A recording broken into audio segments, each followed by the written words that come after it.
Hello from Gothenburg.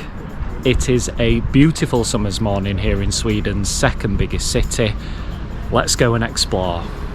Located on the west coast of Sweden, Gothenburg, with a population of 1.1 million in its metropolitan area, is Sweden's second biggest city and the fifth largest in the Nordic countries.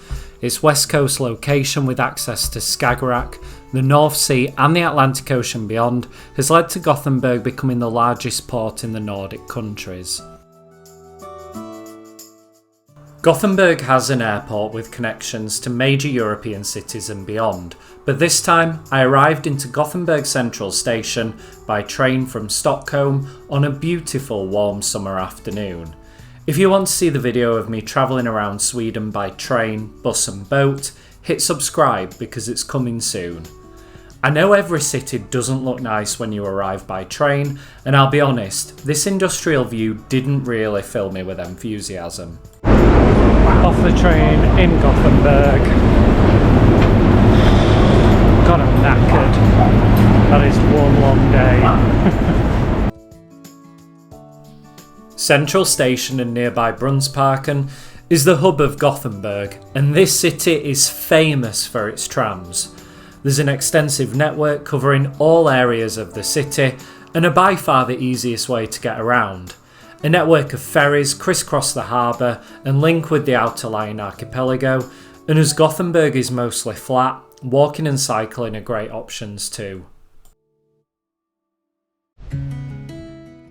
I only had one full day in Gothenburg to see the city, and this started with a morning walk up to the fortress of Skansen Kronan, which was fairly close to our Airbnb.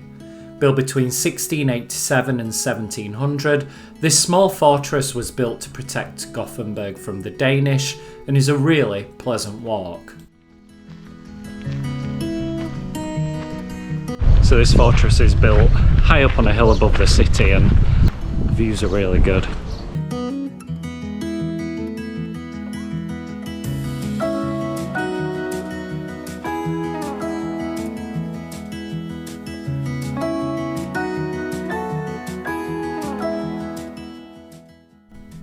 Enjoy these travel videos? Hit like and subscribe for more.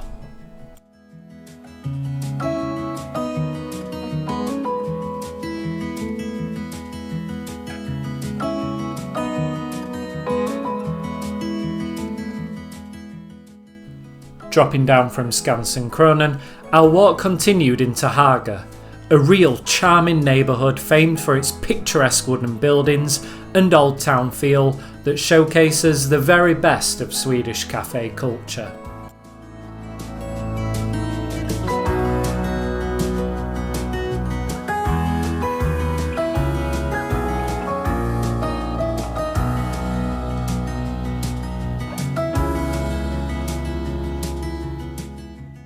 As nice as all this was, I'll be honest, I'd been walking Gothenburg for a couple of hours at this point, and something was really bothering me. So it's nearly 12 midday in Sweden's second biggest city. Where are all the people? Where is everyone?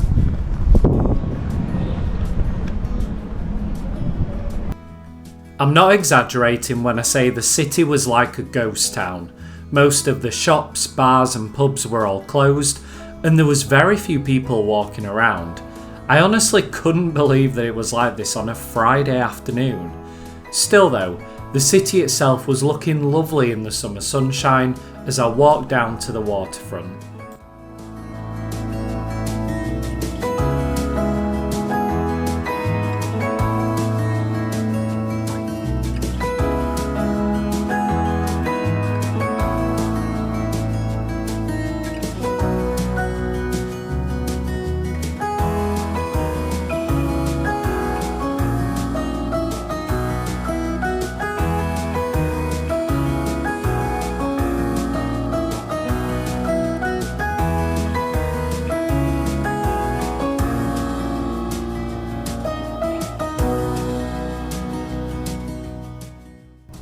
As Scandinavia's biggest port, Gothenburg's waterfront is very industrial and it definitely feels like a place to work instead of tourism.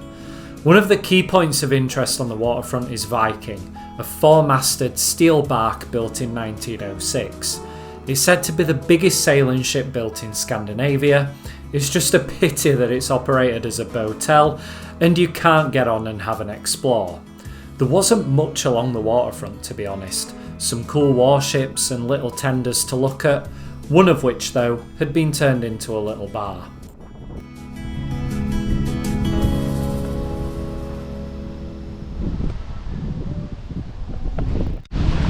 Well, thank God for this little bar behind me, because I needed a sit down and a drink.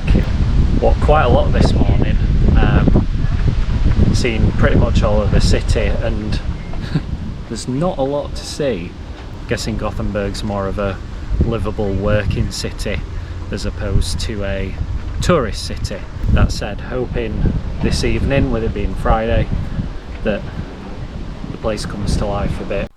Jumping on the tram, the plan was to head to Slottsskogen, a 137-hectare park which was next to our Airbnb, to enjoy some sunshine before finding a bar and some food later on.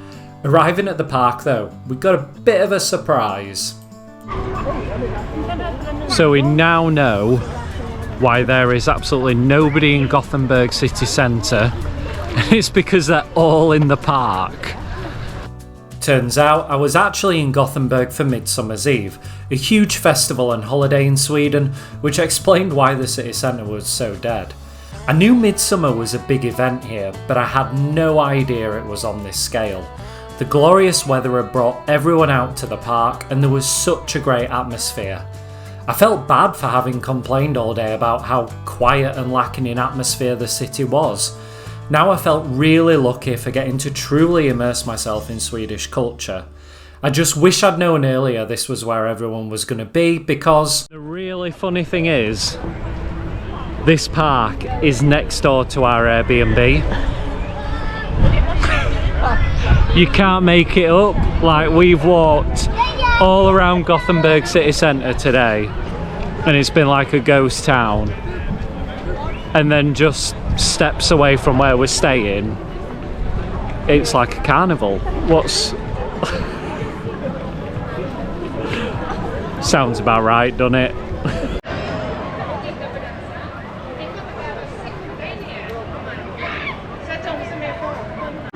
This is mental.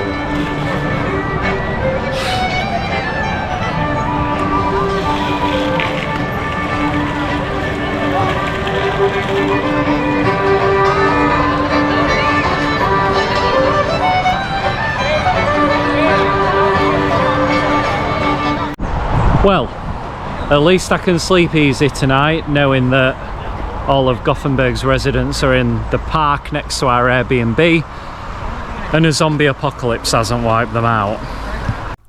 For what it's worth, we managed to find some life that evening which would set us up nicely for the following day.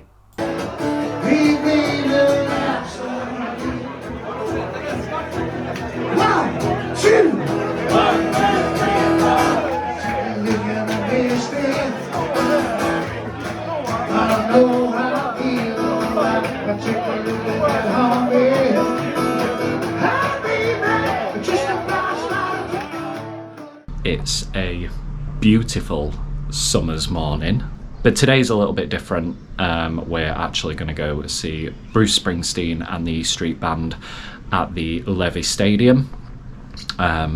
So just finishing getting ready now and going to head on over to the stadium. So let's go.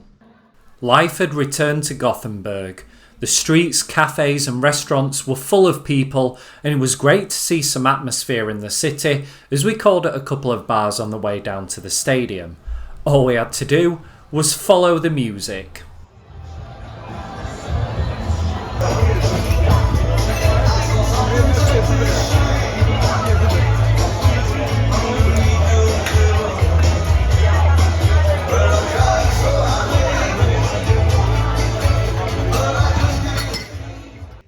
Ullevi is just a kilometre from Gothenburg Central Station. It's perfectly walkable and has a capacity of 75,000 for concerts. Bruce Springsteen and the E Street Band have a unique connection to this stadium. On June the 8th, 1985, during a show on the Born in the USA tour, the vibrations of 60,000 people dancing to Bruce's cover of Twist and Shout caused the stadium to shift on its foundations and nearly collapse. As well as roughly £3 million worth of damages, no concerts were held at Ullevi for almost a decade while repairs were made.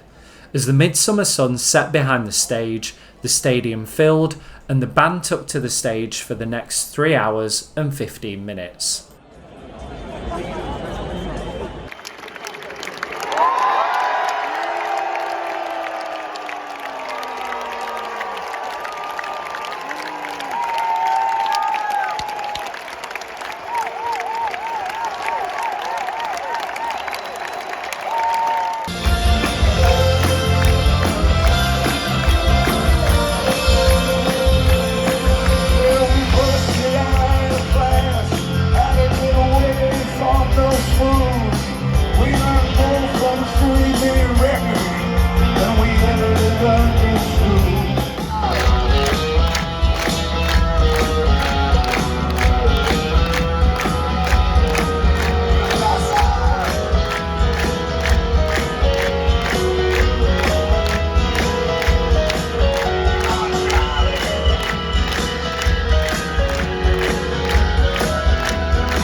Well, what an incredible time last night at the Bruce Springsteen concert here in Gothenburg. But got to continue the journey, this time heading up the west coast of Sweden towards Stromstad and then Oslo.